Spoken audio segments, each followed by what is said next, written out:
नमस्कार दोस्तों, सभी को राधे राधे। आज हम इस वीडियो में पढ़ेंगे पीजीटी इंग्लिश का प्रैक्टिस सेट नंबर 60। चलिए इसको स्टार्ट करते हैं। क्वेश्चन नंबर 1 है, from where in epic theatre the word epic is taken. जो एपिक थिएटर है तो उसमें जो द एपिक जो वर्ड है वो कहाँ से लिया गया है, तो एक कमेंट्री से लिया गया है, कमेंट्री से इसको लिया गया है एपिक वर्ड को। क्वेश्चन नंबर 2, वर्ड इज वर फ्रेंडुंग्स इफेक्ट। वर फ्रेमडुंग्स इफेक्ट ये क्या है, तो ये एक एस्ट्रेंजमेंट इफेक्ट है और एलिनेशन इफेक्ट है, ये दोनों कह सकते हैं इसको, estrangement effect and alienation effect. Question number 3, epic theatre holds the. Epic theatre क्या होल्ड करता है, तो ये होल्ड करता है non Aristotelian approach to drama.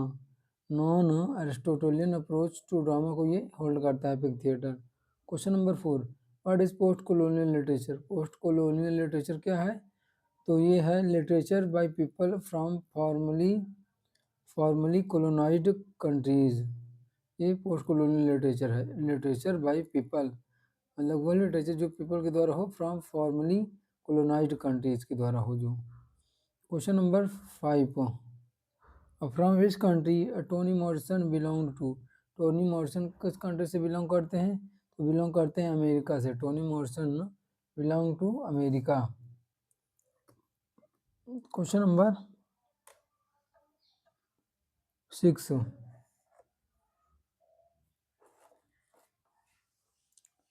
Tony Morrison depicts the life of African. तो ये कौन से मतलब डिपिक्ट करते हैं life of African children, life को, life of African children. Question number 7, who wrote the novel the bluest I. Bluest eyes novel कौन लिखता है, तो लिखा जाता है टोनी मॉरिसन के द्वारा। Bluest eyes novel Tony Morrison के द्वारा लिखा जाता है, ये अमेरिकन है Tony Morrison. Question number 8, who wrote the novel heart of darkness. Heart of darkness novel कौन लिखता है, तो इसको वर्जीनिया वुल्फ लिखते हैं, वर्जीनिया वुल्फ के द्वारा लिखा जाता है heart of darkness. Question number 9, who wrote night of scorpion. Night of scorpion किसके द्वारा लिखा गया है, तो ये लिखा गया है नजीम इज़िकल के द्वारा। इंडियन बॉम्बे से बिलोंग करते हैं, इंडियन राइटर हैं, night of the scorpion. Question number 10, in which year R N Tagore won Nobel prize. Rabindranath Tagore को नोबेल प्राइज कब मिला है, तो 1913 में इनको नोबेल प्राइज से अवार्ड की मतलब कि नवाजा गया है। Question number 11, who became the first non European writer who won the Nobel prize for literature. पहले कौन नॉन यूरोपियन राइटर बने जो कि नोबेल प्राइज मिला है लिटरेचर के लिए, तो वो है R N Tagore. R N Tagore non European पहले नॉन यूरोपियन राइटर हैं जिनको नोबेल प्राइज मिला है। Question number 12, which is called feminist literature. Feminist literature किसको कहा जाता है, literature related to problems of women. Feminist literature इसको भी कहा जाता है literature related to rights of women, जो वुमेन के राइट्स से रिलेट करता है उसको भी फेमिनिस्ट लिटरेचर कहेंगे। Literature related to life of women, और जो वुमेन की लाइफ से रिलेट करे वो लिटरेचर को भी हम क्या कहेंगे, feminist literature. Question number 13, literature produced by women writers is. जो लिटरेचर प्रोड्यूस की जाती है वुमेन राइट के द्वारा उसको क्या कहते हैं, उसको फेमिनिस्ट कहते हैं, feminist. Question number 14, who is the ideology, what is the ideology behind feminist literature. Feminist literature के बिहाइंड में आइडियोलॉजी क्या है, तो उसकी आइडियोलॉजी हो जाएगी equal rights for women, equal rights in society, equal rights in politics. ये सारी चीज़ें मतलब कि हैं उसमें जो कि वुमेन से रिलेट करती हैं। वो rights of for women, rights in society, rights in politics. Question number 15, in which year the term feminism appear in great Britain. जो फेमिनिज्म टर्म है ये अपीयर होता है ग्रेट ब्रिटेन में कौन से ईयर में, तो 1890s में ये ग्रेट ब्रिटेन में अपीयर होता है feminism term. Question number 16, on which matter first wave feminism focused. First wave feminism जो है कौन से मैटर पे फोकस करती है, ये फोकस करती है women's right to vote, suffragette and property rights. ये जो है राइट टू वोट के लिए वुमेन्स की राइट टू वोट मतलब सफ्रगेट का मतलब होता है राइट टू वोट, इस पर फोकस करते हैं एंड प्रॉपर्टी राइट्स पे फोकस करते हैं ये चीज़। फेमिनिज्म फोकस्ड करती है इस चीज़ों पे, प्रॉपर्टी राइट्स पे एंड राइट टू वोट पे। Question number 17, what is the period of second wave feminism? Second wave feminism का पीरियड क्या है? 1960 से 1980 तक सेकंड वेव फेमिनिज्म का पीरियड है। Question number 18, in which matter second wave feminism focused? Second जो wave feminism है कौन से मैटर पे फोकस करता है? तो ये जेंडर नेम्स पे फोकस करता है, कल्चरल इनक्वालिटी पे फोकस करता है, role of women in society पे फोकस करता है। क्या? Second wave feminism. All of this answer सही हो जाएगा इसका। Question number 19, what is the period of third wave feminism? Third wave feminism का पीरियड क्या है? तो 1990 से 2000 तक है। 1990 से 2000 तक जो थर्ड वेव फेमिनिज्म का पीरियड है। Question number 20, which feminist writer use the style of interior monologue? वो कौन से फेमिनिस्ट राइटर हैं जो यूज करते हैं इंटीरियर मोनोलॉग स्टाइल को? तो वो है Virginia Woolf. Virginia Woolf is that who who use the style of interior monologue. Question number 21, who treat serious subjects in a playful and humorous way? कौन treat करता है serious subject को playful and humorous way में? तो serious subject को वो post modernism जो होते हैं, पोस्ट मॉडर्निस्ट जो होते हैं, वो सीरियस सब्जेक्ट को प्लेफुल एंड ह्यूमरस वे में इसको ट्रीट करते हैं, post modernist. Question number 22, relationship between one text and another text is called? वो वह रिलेशनशिप जो वन टेक्स्ट और दूसरे टेक्स्ट के बीच में होता है उसको क्या कहते हैं? उसको कहते हैं इंटरटेक्सुअलिटी। इंटरटेक्सुअलिटी, ऑप्शन नंबर इसका ए सही हो जाएगा। Question number 23, which techniques are from the base of post modern literature? वो कौन सी टेक्निक है बेस ऑफ मॉडर्न लिटरेचर पे जो है? वो है टेक्निक हो जाएगी intertextuality, metafiction, fabulation and pastiche. Option number इसका ई सही हो जाएगा, सभी मतलब हो जाएंगे। ये सारी टेक्निकें हैं जो फॉर्म है base of post modern literature पे। Question number 24, the combination of multiple elements is called? जो मल्टीपल एलिमेंट्स का कॉम्बिनेशन होता है उसको क्या कहते हैं? पास्टिज कहते हैं, उसको पास्टिज कहते हैं। क्वेश्चन नंबर 25 पर, which technique challenges the role of narrator in novel? वो कौन सी टेक्निक है जो रोल ऑफ नरेटर को चैलेंज करती है नॉवेल में? तो वो टेक्निक है फेबुलेशन। फेबुलेशन टेक्निक जो होती है वो चैलेंज करती है रोल ऑफ नरेटर को नॉवेल में। Question number 26, what is Poemena? Poemena क्या है? तो ये एक मेटाफिक्शन है, Poemena is a metafiction. Question number 27, magic realism is the mingling of the? जो मैजिक रियलिज्म है ये मिंगलिंग है किसका किसका? मिंगलिंग है ये रियलिस्टिक एंड फैंटास्टिक का। ऑप्शन नंबर इसका सी सही हो जाएगा। Question number 28, the political economic और मिलिट्री प्रीडोमिनेंस प्रीडोमिनेंस और control of one state over others is termed as? इसको क्या कहेंगे? इसको कहेंगे syncretism. Syncretism. Question number 29, the statement God is dead appears in the works of? जो statement है God is dead ये किसके वर्क में अपीयर होता है? ये स्टेटमेंट ये तो फ्रेडरिक नीट्शे के वर्क में ये अपीयर होता है, God is dead. Question number 38, who in his who in his book the death and life of great American cities, जो कि 1961 में आता है, क्रिटिसाइज इसमें क्रिटिसाइज करते हैं अर्बन प्लानिंग को as it had developed within modernism and marked a transition from modernity to postmodernity in thinking about urban planning। तो कौन होता है हु इन हिज बुक? कौन ऐसे करता है अपने बुक में? तो फ्रेडरिक नीट्शे करते हैं ऐसा। ऑप्शन नंबर इसका ऐसा ही हो जाएगा। Question number 31, lipstick feminism is variety of dash? जो लिपिस्टिक फेमिनिज्म है वैरायटी है किसकी? थर्ड वेव फेमिनिज्म की वैरायटी है lipstick feminism. As a variety of third wave feminism that seeks certain that women could still be a feminist without ignoring or negating their femininity, particularly in terms of sexuality। Question number 32, who who concludes who concludes in his work S.J. 1970 that since meaning can't come from the author, it must be actively created by the reader through a process of textual analysis। तो कौन conclude करता है? तो Rowland Gerard bars इसको conclude करते हैं इस चीज को अपने वर्क एस एंड जे में /J में। Question number 33, a lovers discourse fragments is a 1977 book by. तो कौन है ये? Book by Roland Gerard Barthes. Lovers discourse fragments is 1977 book, ये 1977 में बुक आती है, तो किसके द्वारा है? रोलैंड जेरार्ड बार्स के द्वारा है। Question number 34, who wrote the popular novels midnight children 1981 publish होती है एंड द सैटानिक वर्सेस 1988। कौन लिखता है इन पॉपुलर नॉवेल्स को? तो लिखा जाता है मिडनाइट चिल्ड्रन, तो सलमान रश्दी के द्वारा लिखा जाता है 1934 का ये सलमान रश्दी के द्वारा इनको लिखा जाता है Satanic verses and midnight children. बहुत ही फेमस है मिडनाइट चिल्ड्रन इनका वर्क एक।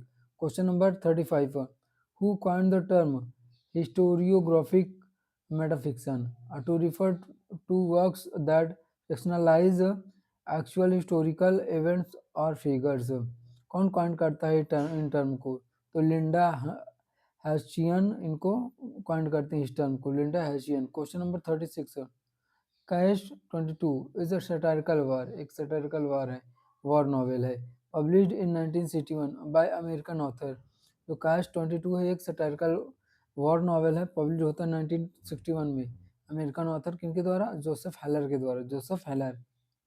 Question number 37, the history of madness 1961, The Archaeology of Knowledge 1969, Discipline and Punish 1975, and The History of Sexuality 1976 are the notable works of। ये सारे work किसके हैं? तो ये है पॉल मिशेल डोरिया फुको का। ऑप्शन नंबर इसका डी सही हो जाएगा। Question number 38, the Nobel prize for literature 2020 was awarded to, किसको अवार्ड किया गया था? लुइस लुइस लुइस ग्लक को अवार्ड किया गया था 2020 में नोबेल प्राइज। किसके लिए? For unmistakable poetic voice that with austere beauty makes individual existence universal। Question number 39, the Nobel Prize in Literature for the year 2021 has been awarded to the novelist। किसको दिया गया था 2021 में नोबेल प्राइज? तो Abdul Razzaq Gurnah को दिया गया था, अब्दुल रज़ाक गुरनाह को 2021 में नोबेल प्राइज दिया गया था लिटरेचर के लिए। Question number 40, who is best known for developing a form of semiotic analysis known as deconstruction. कौन बेस्ट नोन किया जाता है डेवलप करने के लिए सेमियोटिक एनालिसिस को? तो है Jacques Derrida deconstruction as a deconstruction इसको वो डेवलप करते हैं। Question number 41, His work is often considered as predicting postmodernism and is a paragon of the ultimate parody। कौन सा वर्क है वो? तो वर्क है Pierre Menard, author of the Quixote. Option number इसका डी सही हो जाएगा। ये कंसीडर किया जाता है predicting post modernism and paragon of the ultimate parody. Question number 42, magic realism is, magic realism क्या है? Magic realism 20th century style of fiction है एक, एंड लिटरेरी जॉनरा है एक प्रकार का मैजिक रियलिज्म। ये 20th सेंचुरी का स्टाइल ऑफ फिक्शन है and literary genre. Question number 43, in which essay Eliot writes, the mind of the poet is a medium in which experiences can enter new combinations। He exemplifies this process as when oxygen and sulfur dioxide are mixed in the presence of a filament of platinum. They form sulfuric acid. This combination takes place only in the presence of platinum, which acts as the catalyst, but the sulfuric acid shows no trace of platinum and remains unaffected। यहाँ पे क्या हो जाएगा? कौन से हिस्से में ये चीज़ें हैं? तो ये है tradition and the individual talent में है। ऑप्शन नंबर इसका ए सही हो जाएगा, टी.एस. इलियट के द्वारा जो कि लिखी गई है। Question number 44, in which essay Eliot defines that poetry is not a turning loose of emotion but an escape from emotion. It is not the expression of personality but an escape from personality. कौन से हिस्से में Elliot define करते हैं इसे? तो tradition and individual talent में, tradition and individual talent में।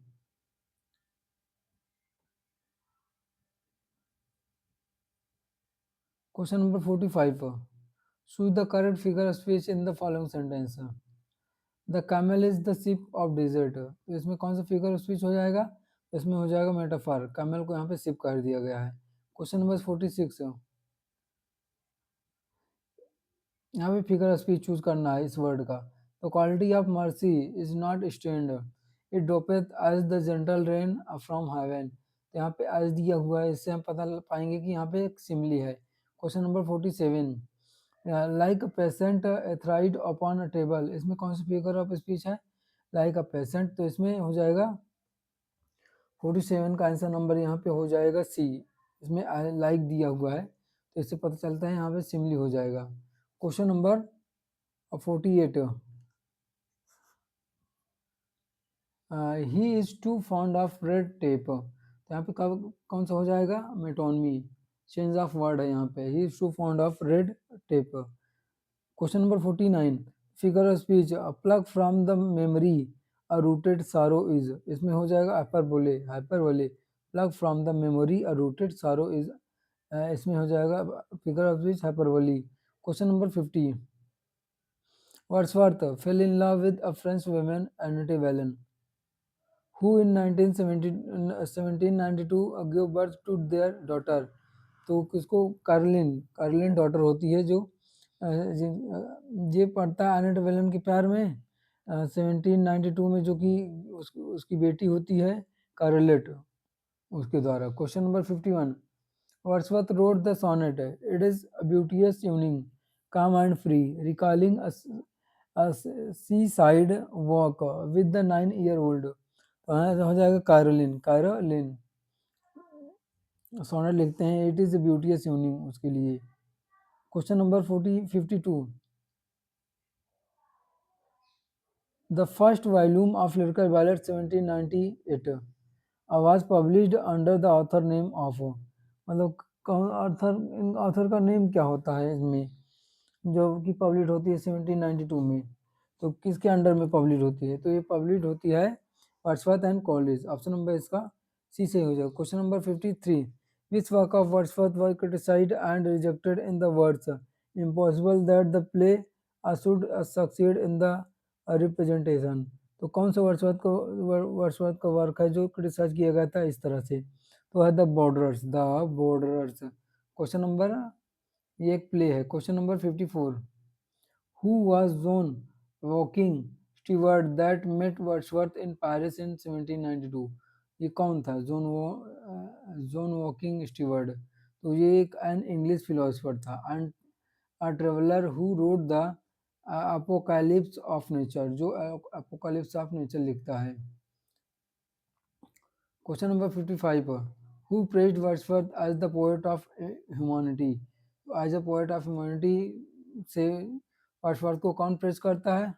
तो John Keble, John Keble. Question number 56, Wordsworth was the only poet laureate to write no no official verses. Option number इसका, वर्ड्सवर्थ एक ऐसा पोएट लॉरिएट है जो भी कोई भी ऑफिशियल वर्सेस को नहीं लिखता है। Question number 57, who called Wordsworth as egotistical sublime? Wordsworth को एगोटिस्टिकल सबलाइम कौन कहता है? तो जॉन कीट्स कहते हैं, John Keats. Question number 58, Oswald, Marmaduke, Lord Herbert, Lacy Wallace, Idonea and Lord Clifford are the characters in Wordsworth. Characters हैं Wordsworth के, कौन से प्ले में आते हैं ये? वर्ड्स प्ले एक है उनका बॉर्डर्स, बॉर्डर्स में सारे करेक्टर आते हैं, Oswald, Marmaduke, Lord Herbert, Lacy and Wallace, Idonea and Lord Clifford, ये सारे बॉर्डर्स में आते हैं। Question number 59, in the essay the preface to the lyrical ballads William Wordsworth manifested the guideline, इसमें विलियम वर्ड्सवर्थ मैनिफेस्ट करते हैं guideline को। तो कौन सी गाइडलाइन है यहाँ पे, तो यहाँ पे हो जाएगी ऑल ऑफ दिस सारी गाइडलाइन होती हैं आप प्रेफेस टू लिरिकल बैलेट्स में। Ordinary life is the best subject for poetry कहते हैं। Everyday language is best suited for poetry कहते हैं Wordsworth. Expression of feeling is more important than action of plot. A poetry is the spontaneous overflow of emotion that takes its origin from emotion recollected in tranquility, William Wordsworth कहते हैं। ये सारे features होते हैं किसमें, preface to lyrical ballads में। Question number 60, in which work of Wordsworth does the line still sad music of humanity occur, ये line Wordsworth के कौन से वर्क में आती है, तो ये टिंटन एबे में आती है, टिंटन एबे में। Question number 61, in which poem of Wordsworth does the line our birth is but a sleep and forgetting, ये लाइन वर्ड्सवर्थ के कौन से वर्क में आती है, तो ये आती है इमोर्टलिटी वर्ड में, इमोर्टलिटी वर्ड में। Our birth is but a sleep and forgetting. Question number 62, in William Wordsworth's The Solitary Reaper, the solitary highland lass is, जो इसमें solitary reaper में solitary highland lass है वो क्या है, तो ये एक गर्ल होती है स्कॉटलैंड की, ये गर्ल होती है अ गर्ल फ्रॉम स्कॉटलैंड। ये सोलिटरी हाईलैंड लाइस जो होती है अ गर्ल फ्रॉम स्कॉटलैंड है सोलिटरी रिपर में। Question number 63, Wordsworth the borders comes under the category, अब जो वर्ड्सवर्थ का बॉर्डर्स वर्क है एक उसकी कैटेगरी में आता है, तो एक वर्ड्स ट्रेजिडी की कैटेगरी में आता है borders words tragedy. Question number 64, A Wish Out of the Following is not a poem by Wordsworth, इनमें से लंदन 1802 ये भी वर्ड्सवर्थ का पोएम है। Strange fits of passion have I known, ये भी वर्ड्सवर्थ का पोएम है। द सॉलिटरी रिपर ये भी वर्ड्सवर्थ का पोएम है। London is not a Wordsworth poem. Question number 65 पर Arnold's purpose in on translating Homer was to discuss, Arnold का जो पर्पस था डिस्कस करने का किसमें, ऑन ट्रांसलेटिंग होमर में, तो पर्पस क्या था उसका पर्पस था how his principles of literary criticism apply to the to Homeric epics and to the translation of a classical text। Option number इसका बी सही हो जाएगा।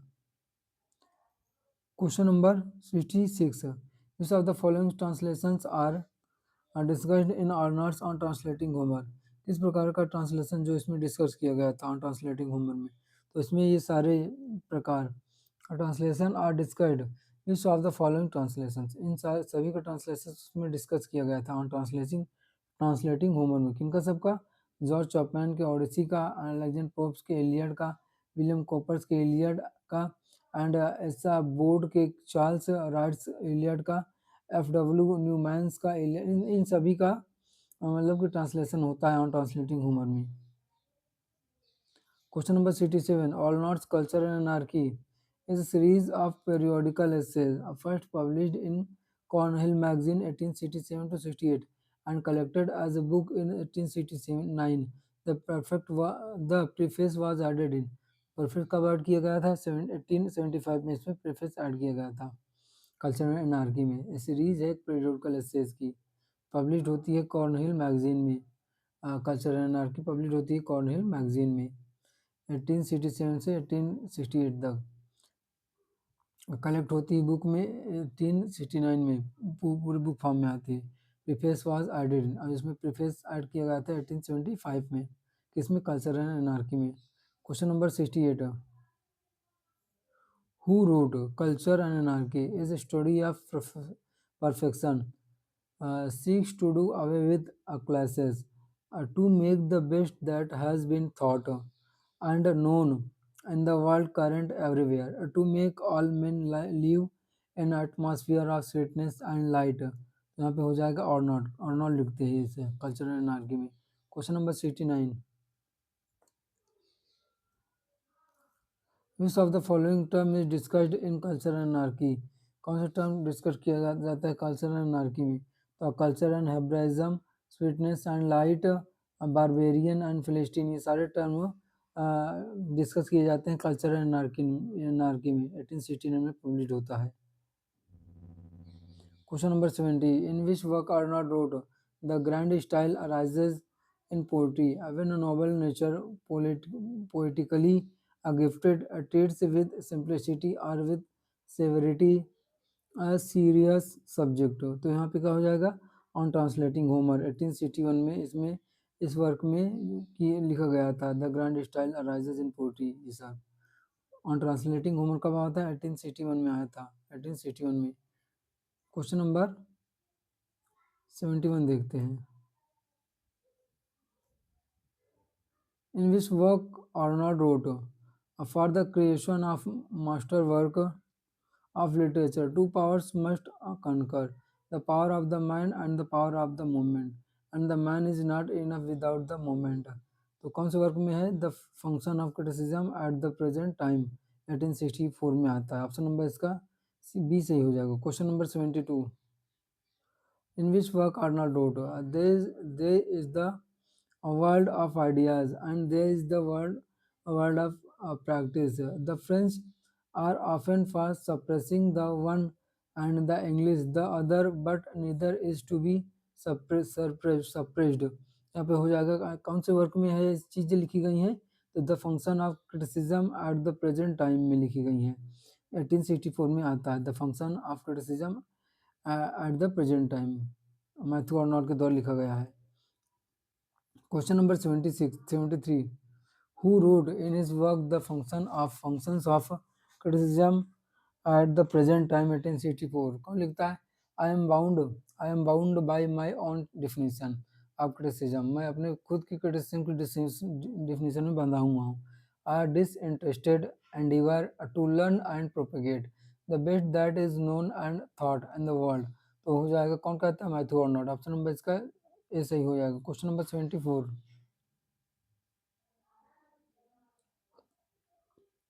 इन विच वर्क अर्नोल्ड रोड, कौन से वर्क में अर्नोल्ड लिखते हैं, it is not in my nature, some of my critics would rather say, not in my power to dispute on behalf of any opinion even my own very obstinately. कौन से work में Arnold लिखते हैं ऐसा, तो लिखते हैं preface to the second edition of essays and criticism में, जो कि 1869 में पब्लिश होती है। Question number 75, in which work Arnold wrote, poetry is simply the most beautiful, impressive, and vastly effective a mode of saying things, and hence its importance। तो कौन से work में आर्नोल्ड लिखते हैं ऐसे, तो preface to the second edition of essays and criticism में 1869 में लिखते हैं ऐसा। Question number 76, in which work Arnold wrote, Philistine must have originally meant in the mind of those who invented the nickname a strong-dogged, un unenlightened opponent of the children of the light. कौन से work में Arnold लिखते हैं ऐसा, तो देखते हैं किस में लिखते हैं, तो वो लिखते हैं इसमें preface to the second edition of essays in criticism 1869 में जो कि आता है। Question number 77, who wrote in culture and anarchy 1869, culture anarchy में कौन लिखता है, I am liberal yet I am liberal tempered by experience reflection and renouncement and I am above all a believer in culture. Matthew Arnold लिखते हैं ये culture and anarchy में। Question number 78, who wrote, the pursuit of perfection then is the pursuit of sweetness and light, he who works for sweetness and light works to make reason and the will of God prevail। He who works for machinery, he who works for hatred, works only for confusion। Culture looks beyond machinery, culture hates hatred, culture has one great passion, the passion for sweetness and light। तो कौन लिखता है ऐसा, तो Matthew Arnold लिखते हैं cultural anarchy में ऐसा। Question number 79, in which work Arnold wrote, as long as the world lasts, all who want to make progress in righteousness will come to Israel for inspiration as to the people who have had the sense for righteousness, most glowing and strongest, and in hearing and reading the words Israel has uttered for us cares of our conduct will find a glow and a face force they they could find nowhere else। तो कौन से work में Arnold लिखते हैं ऐसा, तो वो लिखते हैं इसको लिटरेचर एंड डोगमा में, जो कि 1873 में आती है। लिटरेचर एंड डोगमा अर्नॉट का वर्क है, 1873 में आती है। Question number 80, who is the poet T S. Eliot points while referring to the wasteland? वो कौन पोएट है जब टी.एस. एलियट रिफर कर रहे होते हैं the waste land? No diligent reader, that on each occasion Ezra performed the caesarean operation, तो वो है एजरा पाउंड को वो रेफर करते हैं। Question number 81, who called the wasteland a music of ideas? Wasteland को म्यूजिक ऑफ आइडियाज कौन कहता है? तो आई रिचर्ड के द्वारा कहा जाता है वेस्टलैंड को music of ideas. Question number 82, in which way in the wasteland the phrase violet r refers to? जो वेस्टलैंड में वायलेट आर फ्रेज होता है, ये क्या रिफर करता है? तो इवनिंग टाइम को ये रिफर करता है, वायलेट आर, वेस्टलैंड में। Question number 83, the character of Philomela in the waste land was raped by? जो फिलोमेला होती है वेस्टलैंड में, करेक्टर फिलोमेला किसके द्वारा रेप्ड किया जाता है इसका? तो टायरेसियस किंग ऑफ थ्रेस के द्वारा इसका रेप किया जाता है। Question number 84, the phrase the wisest women in Europe in the wasteland refers to? जो फ्रेज है the wisest women in Europe, ये वेस्टलैंड में क्या रिफर करता है? किसको रिफर करता है? तो मैडम सोसाइटीज को ही रिफर करता है। Wisest women in Europe madam societies को ही रिफर करता है। Question number 85, the concept of objective correlative was propounded by? जो कॉन्सेप्ट है ऑब्जेक्टिव कोरिलेटिव का, ये प्रोपाउंड किसके द्वारा किया गया है? टी.एस. एलियट के द्वारा इसको प्रोपाउंड किया गया है। Question number 86, which of the following is the first poem of Eliot's first published volume of verse? तो हो जाएगा यहाँ पे the love song of J Alfred Prufrock, उनका फर्स्ट पोम है, जो poem of Eliot first publish volume of words में publish हुआ, पहली बार पब्लिश हुआ वॉल्यूम ऑफ वर्ड्स में, the love song of J Alfred प्रूफ्रॉग।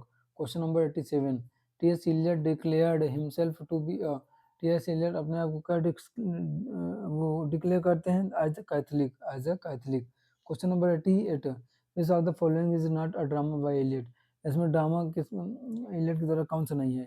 यहाँ Ash Wednesday is not a drama of T S. Eliot. Murder in the cathedral, ये भी एक ड्रामा है। कॉकटेल पार्टी, ये भी एक ड्रामा है। फैमिली रियूनियन, ये भी एक ड्रामा है। एज वेस्डे एक पोइट्री है, ये ड्रामा नहीं है। Question number 89, who has written the book the art of T S. Eliot? Art of T S. Eliot book किसके द्वारा लिखी गई है? तो ये हेलन गार्डनर के द्वारा लिखी गई है, हेलन गार्डनर के द्वारा लिखी गई है the art of T S. Eliot. Question number 90, who refer to T S. Eliot's style as poetic shorthand? कौन टी.एस. एलियट के स्टाइल को एज पोएटिक शॉर्टहैंड कहता है? तो वो है आई रिचर्ड। टी.एस. एलियट के स्टाइल को पोएटिक स्टाइल एज अ कहते हैं, as a shorthand, poetic shorthand. Question number 91, which of T S. Eliot's poem is based on musical pattern? T S. Eliot का कौन सा मतलब कि जो पोएम है जो म्यूजिकल पैटर्न पर बेस्ड है? तो वो है four quartets. Four quartets is based on musical pattern. Question number 92, who is of the opinion the complexity of the modern poetry is the result of complexity of the modern life? इसका opinion होता है ये, तो T.S.. Eliot का ये opinion होता है, complexity of the modern idea. Question number 93, in which essay has T.S. Eliot put his views on the impersonality of poetry and the poetic process? ये मतलब कि जो जो ये व्यू है टी.एस. एलियट कौन से अपने एस्से में रखते हैं? तो ट्रेडिशन एंड इंडिविजुअल टैलेंट में ये व्यू रखते हैं, the impersonality of poetry and the poetic process का view. Question number 94, if Anand had written nothing else, his place in history of the novel would have been secure with the private life and Indian prince who said? यदि आनंद ने मतलब मूकराज आनंद ने कुछ भी और ना लिखा होता his place in history of the novel, तो उनका स्थान जो हिस्ट्री ऑफ नॉवेल है सिक्योर रहता, किसके कारण? Private life of and Indian Prince के कारण। तो कौन कहता है ऐसे? जैक लेंसे ऐसे कहते हैं, किसके बारे में? मुमताज आनंद के बारे में, जैक लेंसे। क्वेश्चन नंबर 95 पर, भिक्खू is the hero of the novel? भिक्खू जो हीरो है, कौन सा नॉवेल का हीरो है वो? तो द रोड एक नॉवेल है मुमताज आनंद का, भिक्खू उसी का हीरो है। Question number 96, This novel of Anand deals with the problem of the inhabitants of Kashmir in its initial stages. कौन सा नॉवल है ना आनंद का जो डील्स करता है प्रॉब्लम ऑफ इनहेबिटेंट से ऑफ कश्मीर से इनिशियल स्टेजेस में, तो है death of a hero. Death of a hero deals with the inhabitants of Kashmir से। Death of hero. Question number 97, which novel of Anand is written in three parts? A City of Dreadful Nights, The Prison, the Regiment। ये आनंद का एक novel है जो three parts में लिखा जाता है। तो ये कौन सा वो है? तो morning face. Morning phase three parts में लिखा जाता है। कौन कौन? A City of Dreadful Nights, The Prison, and the Regiment। Question number 98, which novel of Anand describes the pathetic plight? Novel Anand का कौन सा नॉवेल जो पैथेटिक प्लाइट को डिस्क्राइब करता है? Of the labourers in Assam tea plantation and is full of satire against British capitalism. ये full of satire है British capitalism से। तो वो नॉवेल है two leaves and a bird. Two leaves and a bird. Question number 99, in which novel of Anand the central character Noor suffers from physical agony? कौन सा आनंद के कौन से नॉवल में जो नूर कैरेक्टर होता है वो सफ़र करता है, मतलब कष्ट सहता है as physical agony and mental pain and at last aids to death, और लास्ट में उसकी मृत्यु हो जाती है। तो कौन सा नॉवल होता है आनंद का? वो तो होता है lament on the death of a master of arts. Anand का इस नॉवल में नूर कैरेक्टर होता है जो physical agony, mental pain and last में वो उसकी मृत्यु हो जाती है। क्वेश्चन नंबर 100, इस of Anand novel depicts the events of a single day. Anand का कौन सा नॉवेल है जो कि सिंगल डे में हो जाता है, मतलब डिपिक्ट करता है in the life of Ananta, जो कि लाइफ होती है अनंता की, and a conflict between two classes of society, a class of artisans and a class of capitalist. तो कौन सा नॉवेल है उनका? A big heart. The big heart है। Question number 101, I dash my car three weeks ago. तो हो जाएगा watched. I watched my car 3 weeks ago. यहाँ पे वॉच्ड हो जाएगा। एगो 3 वीक्स दिया हुआ तो यहाँ पे कंफर्म है कि पास्ट इंडेफिनिट होगा। Question number 102, Jonathan insisted on going out. Jonathan insist करता है कहाँ पे जाने के? बाहर जाने के लिए। Question number 103, things will not improve unless you yourself look into it. तो यहाँ पे क्या हो जाएगा आंसर 103 का? यहाँ पे हो जाएगा option number D, look into it. Things will not improve unless you yourself look into it. Option number यहाँ पे देम होना चाहिए या इट्स होना, प्लूरल होना चाहिए यहाँ पे, क्योंकि यहाँ पे थिंग्स दिया हुआ है। Question number 104, this is This is one company who not only sells its products but also gives goods after sales service। No error. 104 में क्या हो जाएगा? तो यहाँ पे आंसर नंबर यहाँ पे हो जाएगा ए। एज कंपेयर्ड नहीं, this is one company who, this is one. यहाँ पे हु दिया हुआ है तो कंपनी है, तो कंपनी नॉन लिविंग है, यहाँ पे हु नहीं होगा, यहाँ पे विस होगा या दैट होगा। Question number 105, as company with as compared with the last year, the production of this factory is not satisfactory। No error. यहाँ पे कौन सा गलत हो जाएगा 105 का? तो यहाँ पे हो जाएगा ऑप्शन नंबर बी भी सही हो जाएगा। as compared with last year, the production of this factory is not satisfactory as compared with last year। Option number यहाँ पे बी पे गलत हो जाएगा। Question number 106, if I was you, यहाँ पे पहले ही पता चल रहा है इफ यहाँ पे इमेजिनेशन दे रहा है, यहाँ पे वर होगा, वर नॉट वाज होगा। Question number 107, neither salary not the work atmosphere were good in the office. No error. यहाँ पे किस में एरर हो जाएगा 107 में? इसमें एरर हो जाएगा यहाँ पे सी पे, neither the salary not the work atmosphere were. तो यहाँ पे वाज वर नहीं वाज होगा, यहाँ पे नीदर नॉर के साथ यहाँ पे लगेगा हमारा सिंगुलर, यहाँ पे वर्क दिया हुआ है 107। तो 108 देखते हैं अब। द मिसस्पेल्ड वर्ड, मतलब जो गलत स्पेलिंग है उसकी यहाँ पे देखना है। कमेटी, COMMITTEE COMMI होता है यहाँ पे, यहाँ केवल M दिया, सिंगल M है, तो यहाँ पे COMMI, कोई नर्सरी, NURSERY सही है। अकरेंस, ACCURRENCE, अकरेंस की स्पेलिंग सही है, ACCURRENCE। Miscellaneous, MISCE, miscellaneous, LLANEOUS, miscellaneous. Question number 109, find the correct spelling, यहाँ करेक्ट स्पेलिंग ढूंढना है, तो heaven, heaven is the correct spelling. Question number 110 for the correct spelling, correct spelling है pusillanimous, pusillanimous, option number इसका D सही हो जाएगा, pusillanimous. PUSI,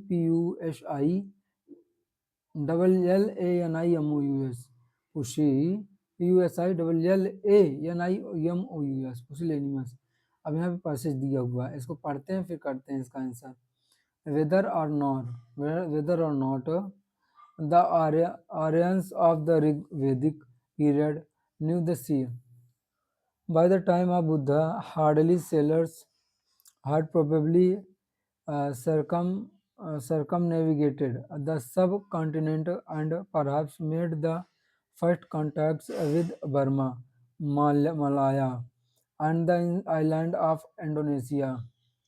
In the early countries of the Christian era, maritime trade became most vigorous, especially with the West where the Roman Empire demanded the luxuries of the East in great quantities.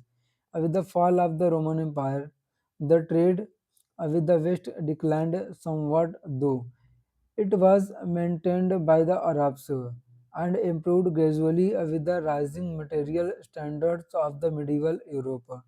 Before the time of the Gupta's, contact was made by sea between South India and China, and I stayed with the West declined, that with China increased the Chinese demand for Indian spices, as well as perfumes and other luxuries commodities, continuing down to the present day. Certain over enthusiastic Indian scholars have perhaps made too much of the achievements of ancient Indian seafarers, which cannot compare with those of the Vikings or of some other early maritime people. Much of the uh, merchandise exported from India was carried in foreign bottoms, and though Indian literature mentions ships carrying 1,000 passengers, this seems certain an exaggeration। तो यहाँ GSC lecture 2015 में आया था, तो इसका answer question answer देखते हैं। 111, when was the first contact with the island of Indonesia made by Alan? तो पहला जो कॉन्टैक्ट था कब था, तो ड्यूरिंग द बुद्धा पीरियड के समय में था पहला contract. Question number 112, the luxurious items of India were in great demand इन, जो इंडिया का लग्जूरियस आइटम था, डिमांड ज़्यादा उसका कहाँ था, रोम में।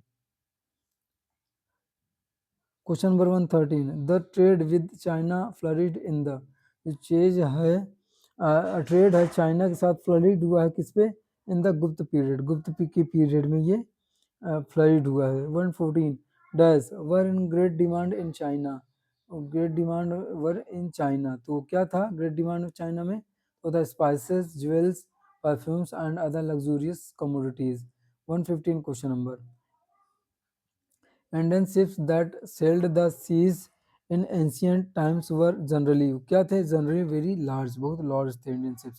Question number 116, in which of the following sentences above has been as a adverb, कौन से सेंटेंस में above as a adverb use हुआ है, as a adverb, तो ऑप्शन नंबर इसका ए सही हो जाएगा, ए। The heavens are above, heavens कहाँ पे हैं, above, आंसर नंबर ए सही हो जाएगा। Question number 117, which of the following sentences about has been used as an adjective, कौन से सेंटेंस में about यूज हुआ as an adjective, विशेषता जो बताता है adjective। there is scarcity of jobs about, option number इसका सी सही हो जाएगा। इसमें जो about है, there is a scarcity of jobs, इसमें about adjective है। Question number 118, in which of the following sentences after has been as conjunction, जो आफ्टर है इसमें कौन सेंटेंस में after as a conjunction use हुआ है, तो हो जाएगा ऑप्शन नंबर डी इसका। We went away after they had left, option number इसका डी सही। आफ्टर जो यहाँ पे हो जाएगा कंजंक्शन है। 119 in of the following sentences all has been as pronoun, all मतलब कि ऑल इनमें से कौन से सेंटेंस में all as a pronoun use हुआ है, ऑल 119 में कौन से सेंटेंस में एज प्रोनाउन यूज हुआ है, तो ऑप्शन नंबर यहाँ पे सी सही हो जाएगा। All spoke in his favour, सभी अपने फेवर में बोले। Question number 120 in which of the following sentences any use हुआ है एज एडवर्ब, एनी यूज हुआ है एज एडवर्ब, कौन से सेंटेंस में यूज हुआ है एनी एज एडवर्ब, तो है ऑप्शन नंबर सी इसका सही हो जाएगा। Is that any better, is that any better 120 से 121 से 122, यहाँ पे find the incorrect one word choose करना है। तीन सही है, एक वन वर्ड गलत है, तो उसको चूज करना है जो गलत है। किलिंग ऑफ बीज, जो बीज को मारता है उसको कहते हैं एपिसाइड। किलिंग ऑफ पेस्ट से उसको कहते हैं pesticide. Killing of one's children तो उसको कहते हैं फिलिसाइड, जो अपने खुद के चिल्ड्रन को जान लेता है उसको फिलिसाइड कहते हैं। किलिंग ऑफ वन सिस्टर उसको कहते हैं sororicide. 121 killing of one sister sororicide. One children filicide, option number इसका डी सही। सोरोरीसाइड आई थिंक सही है यहाँ पे। सोरोरो सोरोरो सोरोरो सोरोरी नहीं सोरोरो होता है या सॉरी, ऑप्शन नंबर डी सही हो जाएगा, ये गलत दिया, सोरोरो साइड होता है, सोरोरी साइड नहीं होता है। Question number 122